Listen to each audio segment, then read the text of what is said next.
నిన్నగాక మొన్న నానమ్మ కళ్ళల్లో ఆనందం కోసం అని చెప్పి. సూర్యాపేటలో మరి ఇవన్నీ ఎందుకు సంచలనం కాలేదు చెప్పండి? అంటే ఈ ఒకటే ఎందుకు సంచలనం అయ్యింది అని అంటే, ఆ రోజు అక్కడ ఉన్నటువంటి ఒక వర్గము దీన్ని సంచలనం చేసింది.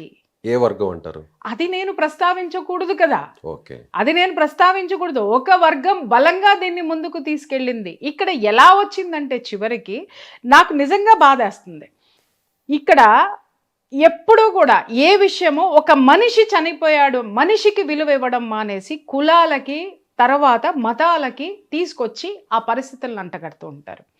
నేను ఇక్కడ ఒక మాట అడుగుతున్నాను, అంటే అందరికీ కోపం రావచ్చు, కాకపోతే యువతకు మాత్రం ఒక ప్రశ్న వేస్తున్నాను. నిజంగా ప్రణయ్ ఆ పిల్లవాడు చిన్న పిల్లవాడండి, అతనికి జీవితం తెలీదు. బాధ్యత లేకుండా కొన్ని నిర్ణయాలు తీసుకున్నప్పుడు పెద్దవాళ్ళు వారించాల్సినటువంటి అవసరం ఉంది. ఖచ్చితంగా వారించాలి. చాలామంది మాట్లాడారు, అప్పుడు మాట్లాడారు, ఇప్పుడు కూడా అవే గొంతుకలు మాట్లాడుతుంటే నాకు విచారకరం అనమాట. ఏంటి అనంటే పరువు హత్య, ఇది కులం తక్కువ కులం కాబట్టి హత్య కాబడింది అనేసి మాట్లాడుతున్నారు.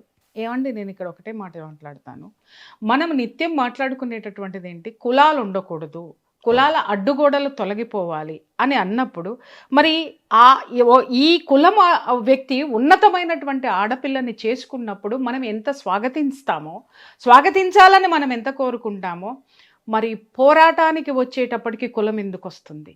మనిషి కోసం కదా మనం పోరాడాలి, ఒక ప్రాణం కోసం కదా మనం పోరాడాలి. మరి ఇక్కడేమో కులం తక్కువ కాబట్టి అని ఆ కులాన్ని తక్కువ చేసి మాట్లాడుతున్నారు. నేను వాళ్ళకి ఫేవర్గానే మాట్లాడుతున్నా. స్వార్థం కోసము స్వార్థపరులకు అవసరమైనప్పుడు ఈ కులాన్ని తక్కువ చేసేస్తారా చెప్పండి?